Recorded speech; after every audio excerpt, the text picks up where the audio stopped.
თუ დაეცემი, ის წამოდგომაში არ დაგეხმარება. თუ შეცდები, ის სახალხოდ დაგცინებს. ის ნერვებზე თამაშის ვირტუოზია და კოჟრებზე დაბიჯების დიდოსტატი.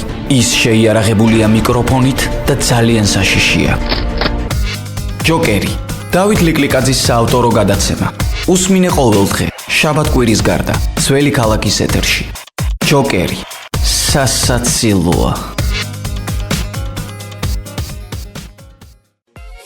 1927 წლის 20 სექტემბერს საბჭოთა ხელისუფლებამ დაახვრიტა 21 წლის გმირი დიმიტრი ვარდანაშვილი. სამწუხაროდ მისი სახელი და გვარი ერთეულებმა იციან დღეს საქართველოში. ამიტომ თავისუფლებას მივცემ შემოგთავაზოთ რადიობლოგი, რომელიც შინაგან საქმეთა სამინისტროს არქივებიდან შეგროვდა. ეს გადაცემა ჯოკერია. მე დათო ლიკლიკაძე ვარ, თქვენ გვისმენთ რადიო ძველი ქალაქის ეთერში FM 107.9. გამარჯობა. საქართველოს ოკუპაციის შემდეგ არაერთი ანტისაბჭოთა ორგანიზაცია და დაჯგუფება შეიქმნა.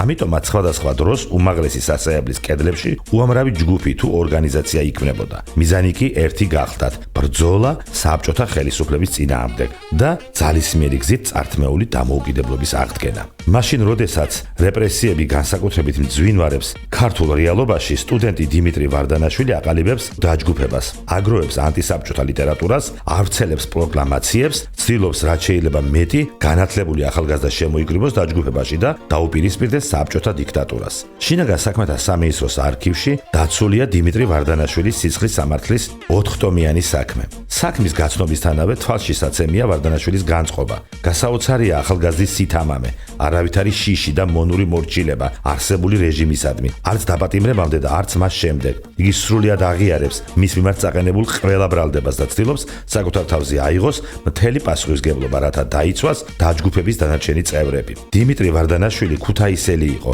და თბილისში გადასვლამდე ჯერ კიდევ ქუთაისის პედაგოგიური ინსტიტუტის სტუდენტი მიაბოხეთა რიგებში იყო. 1927 წლის 14 მაისს დიმიტრი ვარდანაშვილს საბრალდებო დასკვნა გააცნეს. შინსახკომის თანამშრომლების მიერ აღმოჩენილი და ლიკვიდირებული იქნა კონსპირაციული მენშევიკურ კონტრრევოლუციური დაჯგუფება, რომელსაც დიმიტრი ვარდანაშვილი ხელმძღვანელობდა. ეს კონტრრევოლუციური არალეგალური დაჯგუფება მიზნად ისახავდა საბჭოთა ხელისუფლების დამხობას კონტრრევოლუციური აგიტაციით, პროკლამაციების გავრცელებითა და მოწოდებებით. დაჯგუფება ანტისაბჭოთა პარტიებისა და ორგანიზაციებს გაერთიანებისაკენ მოუწოდებდა, რათა დაემხოთ საბჭოთა ხელისუფლება და დაემყარებინათ ბურჟუაზიულ დემოკრატიული ხელისუფლება. განაჩენმაც არ დააყოვნა.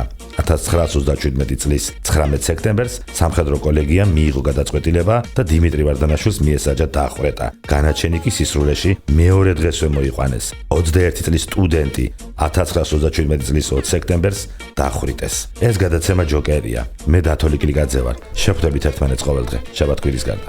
თუ დაეცემი, ის წამოდგომაში არ დაგეხმარება. თუ შეცდები, ის სახალხოდ დაგცინებს.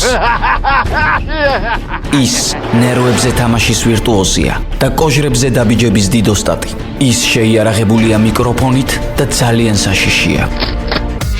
ჯოკერი, დავით ლიკლიკაძის საავტორო გადაცემა. უსმინე ყოველდღე, შაბათ-კვირის გარდა, ძველი ქალაქის ეთერში. ჯოკერი, სასაცილოა.